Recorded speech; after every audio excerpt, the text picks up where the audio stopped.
So guys, I am back in Dubai.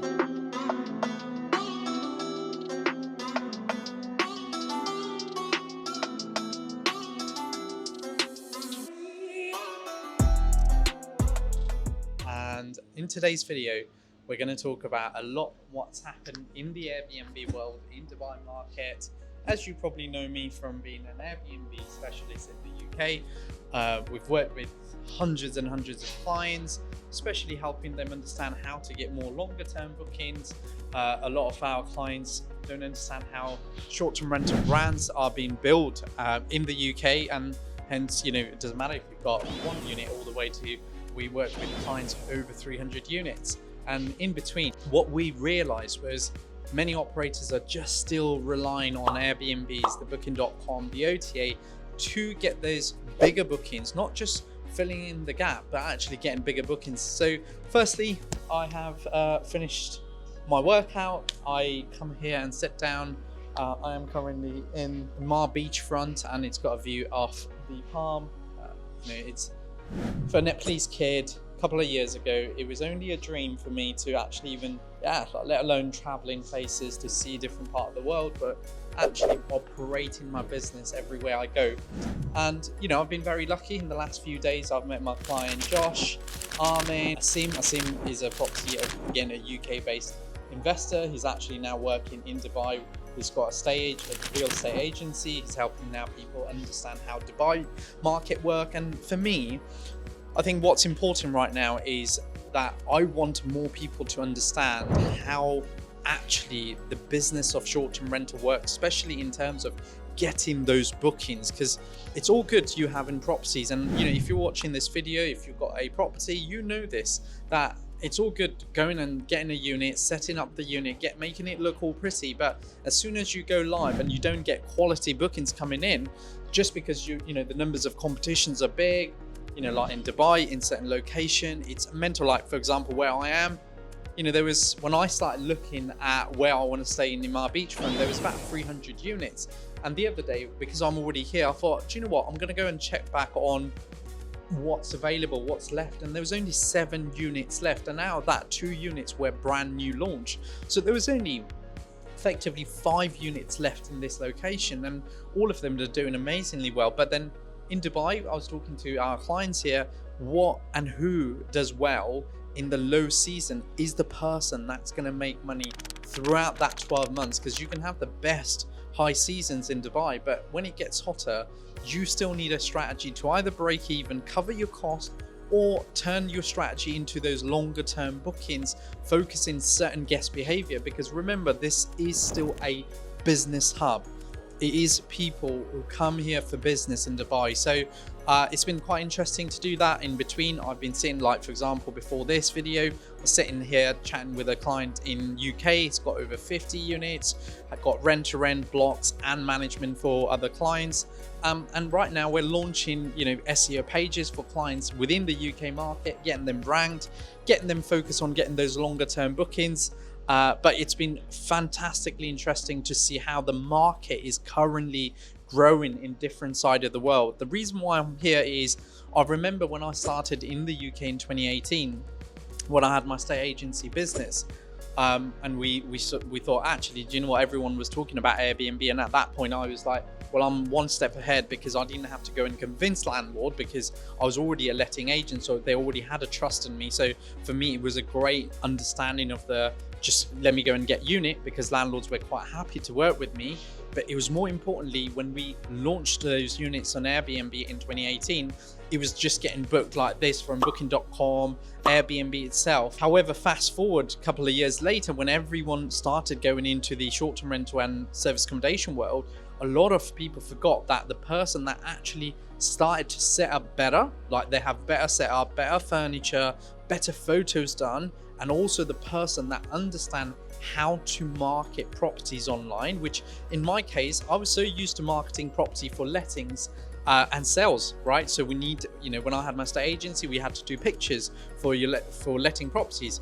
Obviously, at that time, we were still taking photos ourselves with the camera, but that was still understanding how to make property look different online so that you can get the most viewings. The same when we were selling properties. I was only selling properties worth £130,000 to like £200,000. That was the kind of go-to Aldershot market, but that was still understanding how to market those properties online. And in this video, what I'm trying to share here is what I did 8 years ago when I had my estate agency business was as a result of that why I got into the Airbnb consulting route, because I understood how to market properties. I knew what I put on a listing could make people click on certain things, what we call to action in an online world. And I realized that there was nobody actually helping people do this. And in our case, because we're a done for you service, we do the work for our clients. We've worked in clients in Dubai at the moment, and we do their work, and effectively we're taking off their property and we're doing all the work. We're building their brand. We're making sure that they understand how to manage their calendar, when to flip the calendar to smaller nights, longer term stays, good pricing, thinking about profit. All of this features is what's going to make your Airbnb work. So I sat in this block. There's there's 16 floors. There's 26 floors. Each floor's got 4 apartments. And for me, I look at that block, there's loads of Airbnb going around in this area, but I realized how important it is to understand as a host, to know and understand how to market this property. Like, for example, this property, when I booked in, it was new launch. It didn't have the sunset photo. The first thing I said to the owner was like, oh, by the way, do you have a sunset through there? And I thought it did, because of just the way I've traveled in Dubai before. I knew where the sunset was. They were like, oh yes, we do, but we've never got a picture for the sunset. And in a couple of weeks time, when I'm closer to time, I looked at the listing, they had a photo of the sunset. What a biggest selling point. As soon as you sell a sunset as a cover photo on your listing, you're probably going to 10x the views, which means you're going to potentially even bump up your nightly rate by 30 to £50 a night. Like, for example, when I got this, I probably think I got it in the best deal, like the cheapest deal. But in reality, this unit is a lot more than I actually paid for. So yeah, I mean, firstly, in a minute, I'm going to roll the video here, but I want to show you there's Dubai Harbour, loads of boats.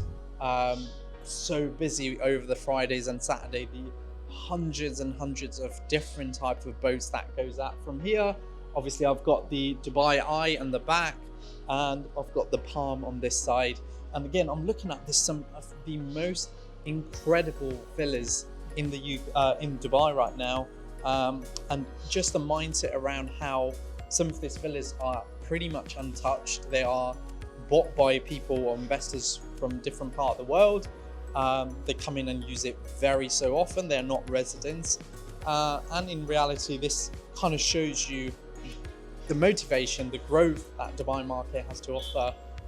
But I thought, do you know what? I'll bring quite a unique, just a normal video. I want to touch base on what's happening right now for the business. We're investing a lot around systems and processes. Again, as always, my team are my biggest strength. I've got a team of 15 people at the moment. We're going back into kind of descaling the team in certain department where I need more attention. I'm going to scale that part of the team. But I think we're doing incredibly well. I'm really excited of what we're doing so far. And it's only end of April this year. And yeah, I'm looking forward to giving you guys further updates in coming days about what we're doing, how we're growing the business. Obviously, how if you're a person like me who started business only 10 years ago, for me, it's important. I post it every single day, and it sometimes does get boring, but you have to make sure you do the things that you don't want to do every single day to get the results that you want in a couple of years' time. And that is what I've been sharing through my journey. I can't share you that next 12 months, 24 months success because I didn't have that. I failed first 5 years. And it shows the weaknesses that I had as a business owner, the weaknesses I had to understand how business worked, because nobody taught me anything. I had to go and find the answer, go and connect with people, understand how things work. And eventually when I did, it kind of gave me the understanding of, actually, this is a powerful information that took me 10 years to learn, that now I can help my clients in my consulting, in my Airbnb consulting, that's all we do. We do the work for our clients because we know exactly how to do it, the quickest way to do it. What would take an Airbnb owner probably 24 months to figure out things, we can do it in the 16 weeks, and that's what they leverage with us. And then after that 16 week, they've got another whatever months they want to go and leverage their business and make a success out of this. And I'm excited for Dubai because Dubai is currently going through the same thing that we did in 2018. And I'm excited to make a bigger impact in the market here. So guys, thank you so much for watching another Grow Airbnb video. And for now, let me put some B-roll.